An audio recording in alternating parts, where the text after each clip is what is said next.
Shikun, and Kajuru are at least 75% Christians. These are the most hit area, by the way, as well, apart from southern Kaduna. You see this Kajuru, Shikun, and Kaduna South. These are the areas where they have kidnapped school children, and people were actually really slaughtered and killed by these Fulani terrorists under Rufai.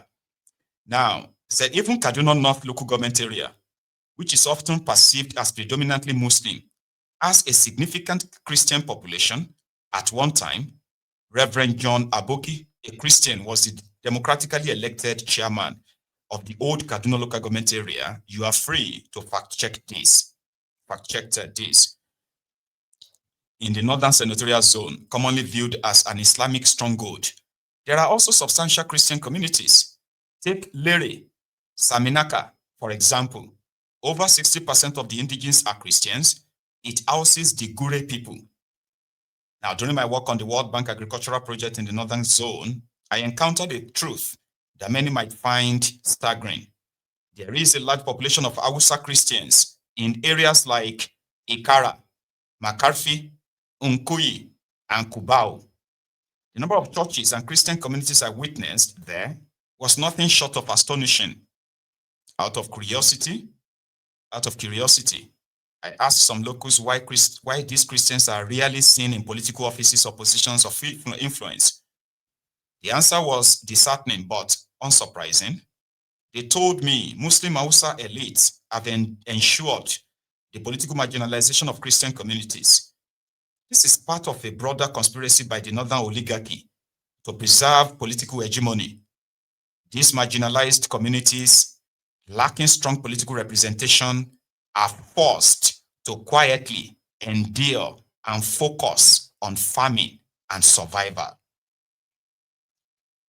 Many forget or don't even know that some of Nigeria's most respected northern statesmen were Christians from this region.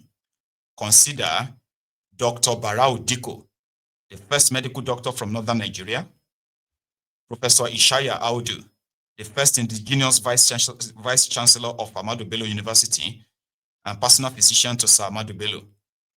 These men were Christians and hailed from what is now the northern senatorial zone. So when someone like Rufai comes out with his usual narratives, I urge you to look beyond his eloquence and media savvy. He has a well-documented pattern of misrepresenting facts, especially when the political tide turns against him. Let's also not forget how deliberate distortion of Kaduna's demographics began in 1999. During the state and electoral boundary delineations, wards and polling units were strategically redrawn to favor a specific political and religious agenda. As the saying goes, in quotes, he who controls political power dictates everything. So somebody put that out, and I thought you should see it, right? You see all this map you have on your screen. These are the known very much like, Kaduna's sort of like provinces, like all of their local government areas and what have you, right? And as you have them on the screen, there is no part of that Kaduna state that you don't have substantial Christian representation. So in 2019, El Rufai, Kaduna, Littlefinger, breached that supposed, sort of like unwritten uniform, they call that national character. Is that what you call it in Nigeria? National character, something like that in Kaduna, where everyone is indeed represented and they are involved in decision makings of, their states. El Rufai breached all of that, and he brought a deputy governor that is a Muslim, and he told them, just to show to them that the Christians are inconsequential.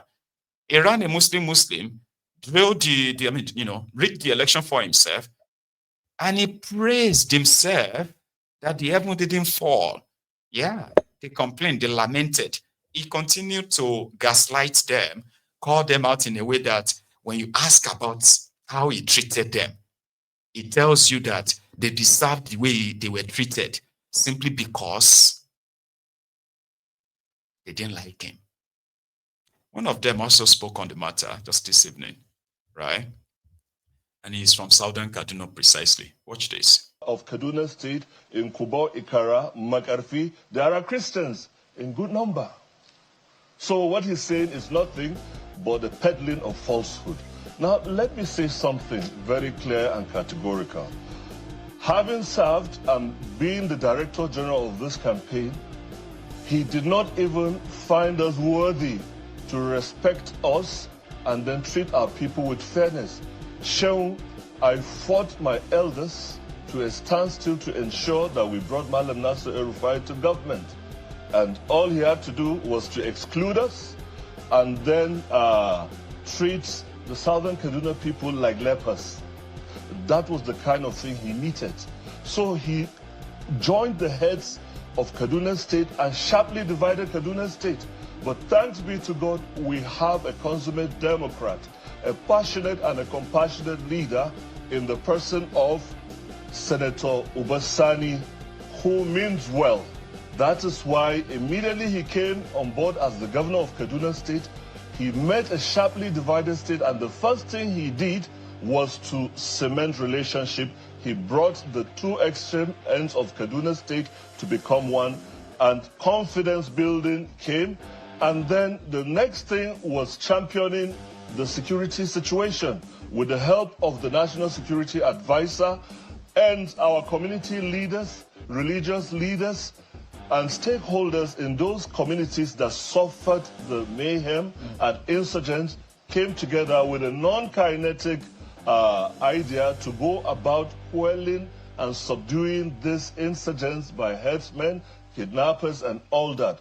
What did they do? In a community, they can easily pinpoint the people that are doing that and then those that are associated with them. So a party came on board and they sat together and had a common understanding on value for life and prosperity for Kaduna State. Of Kaduna State. I mean, I really don't really, should I say, I really don't see how anyone who actually witnessed what took place in Kaduna State under El Rufai will find it comfortable to speak good of him. I mean, I would rather just keep quiet and say nothing than try to want to explain somebody like El Rufai to anyone. About we saw school children, college students, some of them killed while they are being kidnapped en masse. En masse. And he didn't just do that to children, Christians, even Muslims. Because the Shiites and their own their own religious doctrine is considered different from others who are practicing another style of Islam. So the Shiites are not, they don't have political power. Do you understand? They don't. They are the people who are not in, they don't even have voters card. Their own loyalty is to Iran. They are just existing in Nigeria because Nadir, they are created. So to me, they poses no threat to anyone except if the security agent comes out and say, oh, we found something that they are up to something. But these guys are not up to anything. They were doing their procession. Procession. You know, reading their sometimes they won't even talk. They will just hold their hands in twos. They will just form a line in twos. And they will be going. They can trek for about 10, 15, 20 kilometers. And trek back. They call it procession. In one of those procession in Kaduna, Zaria, while they were going, Buratai the butcher then was their chief of army staff in Nigeria. Head of army. He was coming from somewhere. He saw the procession. He expected these people to break this. They didn't. He got upset and the whole thing became rowdy. Eventually, Once he came down, they realized he was saying, and they made their way out of the crowd and they left. As if that was all. Few hours later, they actually sent soldiers from different barracks in Kaduna. They were all battle ready, gun loaded, and their job was to slaughter any Shiite they see. Huh? It was a bloodbath. Nigerian soldiers, they were shooting women, children, shoot to kill. At a stage, some of them ran straight into churches, ran into mosques. You know what the Nigerian soldiers did? They entered those churches, dragged these people out, and executed them. That's what they did. It was that gory. It was that I can never forget it. I'm telling you, I'll tell my own children and my children's children about this. I won't forget it. One of the horror that every time I look at this guy and I see him, I'm like, if Nigeria was a country, seriously? You know what he did? After they slaughtered those people, it wasn't a day operational, right? It was not a day operation. It lasted for 2 days. When they finally reached El Zakzaki's house, that was another different kind of madness, massacre. 4 of his own sons were slaughtered right before his very eyes, like that. They were shot. Soldiers, Nigerian soldiers, because Buratai felt his ego felt bruised. Because of his ego. And guess what? After all the killings, Nigerian army, they mopped up all the bodies. 1,474 human beings. They dug shallow grave for them, and they dumped all their bodies inside and buried them. Few days and years after that, El Rufai will openly brag that go and ask El Zakzaki about me. Nobody dares me. I not get burned. El Rufai said that. He mocked Yaradua. Yaradua dared me. He died. He said that publicly. He is that vile. Chidi Odinkalu used to call him little vile man. El Rufai. I don't know what anyone is going to actually tell me. And you see, when you say all these things, you are going to see their ass lickers that will tell you that it's because you hate him. It's because, I'm like, are you mad? Did you not hear all I said? Is it the one that shot them? Is it, oh gosh, man. But yeah, we are documenting everything.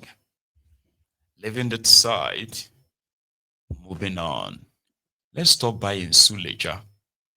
Few days ago, Rago of Mina, their governor, his video made it onto Maiyegun's diary Politico, where he bragged that there is no poverty in Niger State. And that's how they do. They boldly and confidently, they would lie. And they expect you to believe the lie. If you don't, then you will be gaslighted. Called names and all of that until you drop it. You see, there's no amount of propaganda. There is no amount of gaslighting, blackmailing, name it, that will ever alter the reality. As Kolu and his gang are trying to force their propagandas down the throat of the most brutalized, abused, assaulted Nigerians to believe that things are better. In reality, you don't even need commentary. This was in Suleja, where Rago of Mina said he was doing palliative Abina empowerment. Baba, an hungry man is an angry woman, angry man.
Yeah.